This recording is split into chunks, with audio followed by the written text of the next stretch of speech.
Hello there. I am currently battling a very chronic case of sunburn, which is why I look like this. But I'm about to hit my 2000 bookmark, which means that I have read over 2000 books. And seeing as I am not an old person, I think that is more of an achievement than the opposite, whatever it may be, actually.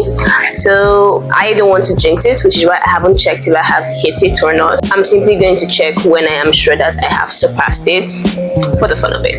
Today I want to talk to you about reading because it is one of my favorite things to do. It is one of my biggest hobbies, or it is actually my biggest hobby when I think about it again. And I understand that books are the gateway to information and there are quotes about it, blah blah blah, but really for me it's just enjoyment. It is fun, I enjoy it, and I always love to see another reader in the community. I also understand that there are some people that are afraid of information overload and going into book slums, that's often seen on Bookstagram and BookTok, and I just want to say that you never know until you try. So welcome to today's talk on how to read without overloading your brain. So when I talk about reading, I like to say that I read for me. That's why I read. I read for myself. I read for the fun of it, for the enjoyment of it. I read to know about things. I read to learn about things. I do not believe in reading for somebody else or reading for gratification from people. I mean, sure, you could read somebody's work or somebody's notes on a work to understand where they're coming from. That is very different from reading from people's gratification or opposite gratification. I do not believe in that. I believe that you should read for yourself, for the love of it, for the fun of it, for enjoying it. That is what I personally believe. Read for you. That is my take on it. So I read for myself. I read because I enjoy reading. I honestly do. I honestly enjoy looking at a book, flipping through the pages, be it a physical book or a hardcover book or an ebook where you just swipe your phone and it looks like the pages are flipping. I honestly just really do enjoy reading books. When it comes to books and movies, because that is a very popular argument that we have in our world today, books versus movies, I believe in the power of reading over the power of watching. I'm not a very big movie person, and the two are very important. Don't get me wrong, they are both very important. Books and movies teach us a lot about social diversity, different perspectives, but I prefer books to movies simply because I am a reader. I love to read. I love to look at words and process words very fast at a very good speed. So when I'm watching a movie, I tend to just read the caption. I don't actually watch the movie. It was something that I realized this year that I do. I just read the caption of whatever is playing. I do not actually listen and watch the movie. So when I want to watch a movie, I have to turn off the caption and force myself or make myself listen and watch what is happening to gain an understanding. It's very stressful, really. So I rather read than watch a movie. I could honestly read in a theater or in a cinema. I'm one of those people. I am. So yeah, that's my take on it. I rather read than watch a movie, but it's a personal take. If you're someone that would rather watch a movie than read a book, do you? But I would rather read a book than watch a movie. Although there are times that I get into slumps and I do not read, so I watch lots of movies. But on a personal preference note, I rather books than movies. When it comes to reading without overloading your brain, I will highly recommend that you understand what information diets you are reading, because information diets are what gives meaning and diversity to what you read or to what you are reading or what you want to read. So you don't just want to get your information from a book. You want to get it from articles. If you're someone who likes to listen, you want to get it from audiobooks. And in other cases, from movies. Like I said, I read captions in movies. So could I count it as reading a book? I don't know. But I could count it as reading. So information diets are very important. In as much as the traditional hardcover book is there are ebooks, there are articles, there are movies, there are audiobooks, there are podcasts. You don't want to overload your brain with one specific way to gain information or one specific way to read. Diversify it. If you are reading a book here, you could watch a podcast based off the book, or you could listen to a podcast based off the book. You could watch a movie based off the book. A lot of books now are being turned into movies. I think it's about the same thing, reading and watching the movie. They may not be exactly the same because it's quite difficult, I heard, to recreate a movie from a book because you have to find specifics like the color of their eyes or the color of their hairs, and some of them are just honestly not realistic. So I heard. But if a book is turned into a podcast or a movie or there's an article about it, you reading all these things to me is the same as reading the book. So diversify your information diets. Don't just read. If because when you do this diversification, your brain takes in information in different ways. It's like recycling or a brand new chapter every single time, or a brand new focus point, or a brand new viewpoint every single time. If you're just reading like hardcovers, at some point hardcovers will not seem interesting to you anymore. But when you do hardcovers, you do podcasts, you do articles, you do movies. These are all different forms of gaining information of the topic of the book or of the book. It is a way to, make your brain diversify its way of collecting this information, and it's a very good way to read without overloading your brain. When it comes to reading, I will highly recommend, or I always say, read for fun, read for pleasure, read for enjoyment. When you're starting out, if you want to pick your very first book today, I don't mean the books that you were given in school for English or literature. I mean, you want to read a book, you're thinking of picking up a book for yourself, by yourself, and you're wondering, what should I read? I will highly recommend that you pick a book that you think or you believe you enjoy. And if you happen to not enjoy that book, I highly tell you, or I highly recommend, drop the book and go pick another one.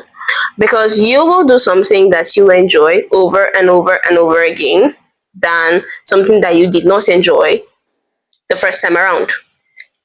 So if you want to pick a book today, when it comes to reading for fun or for education, the first time around, I will always say this is a hill that I will die on. Pick enjoyment, pick for fun, pick for pleasure. Read for fun, read for the joy of it, read for, even if you do not learn anything of the book, that's great. Did you enjoy the book? Yes, and that is all that matters to me. But when you want to maybe pick your 10th book or your 15th or your 5th, and you think, oh, I've read enough of enjoyment, I want you for education, sure, go ahead. It's a free world, you're allowed to do so. But I will say this again and again, it is a hill I will die on. The first time you want to pick a book for yourself, pick a book for fun of it, for enjoyment, for pleasure. Pick a book for you. A book that you will enjoy, not something that you think you will enjoy. A book that honestly catches your eye, the language seems enjoyable to you. If it's a comedy, are you laughing at it? If no, pick another book. Pick a book that you will enjoy. Pick a book for you. When it comes to book recommendations, I am not a recommender, neither am I a recommendee. I don't think that's a word, but I do not recommend for people to a very big extent, and I do not take recommendations in stride.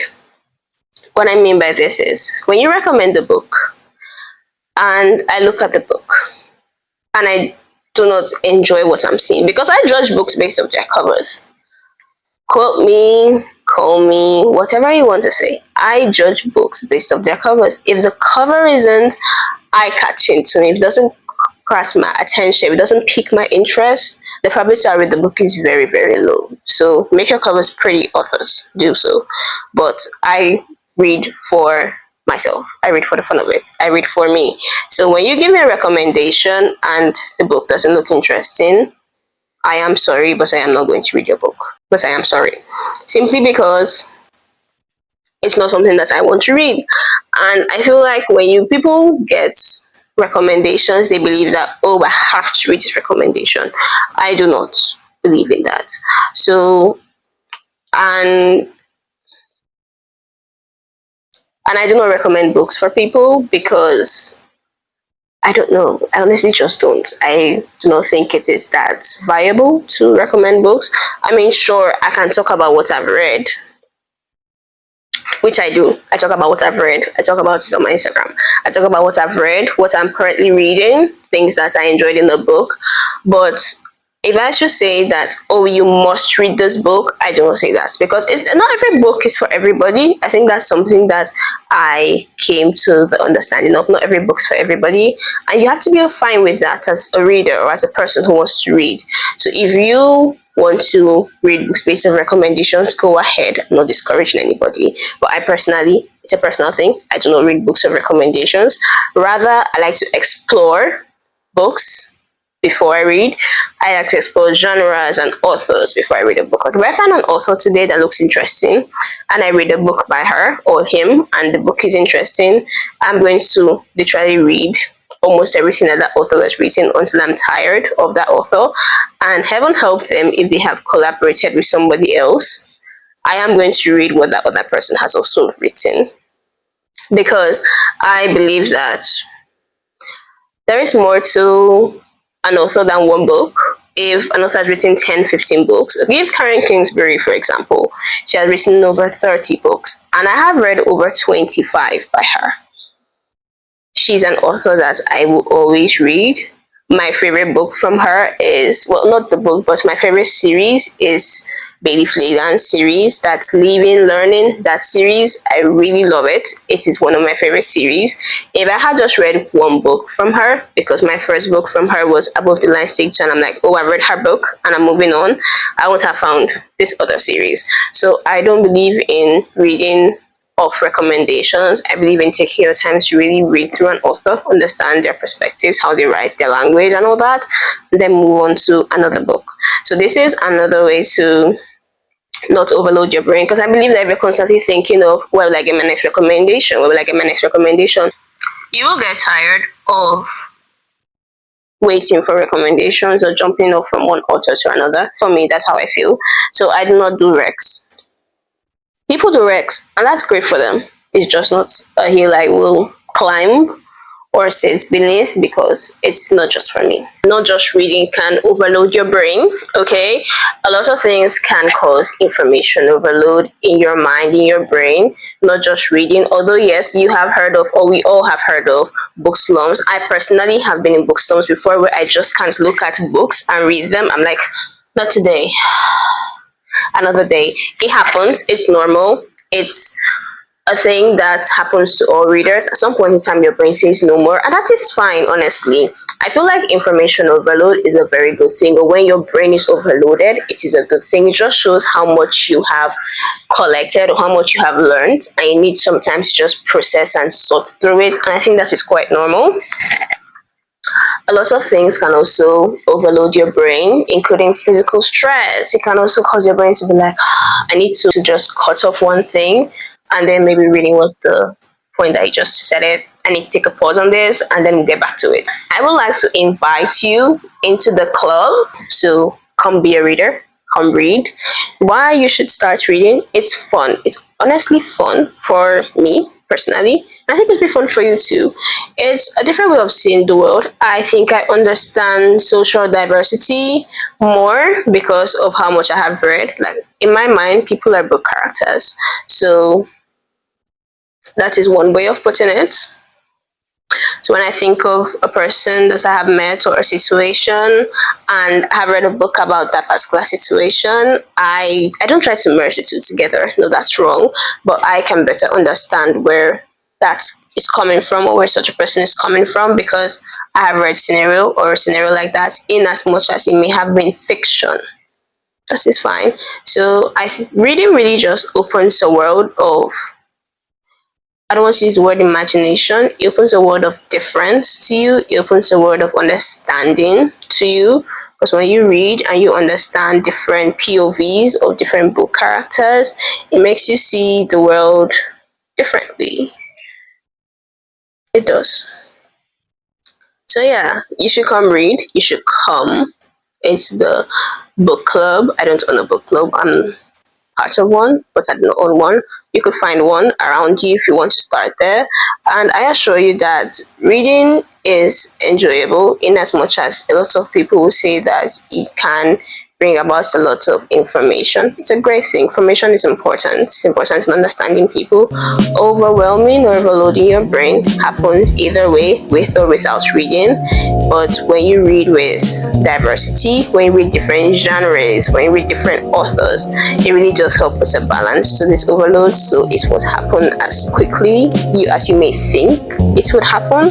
But I just really think that reading is a very enjoyable process and everybody should try it out. And I'll see you next week on the Tiny Chair Talk.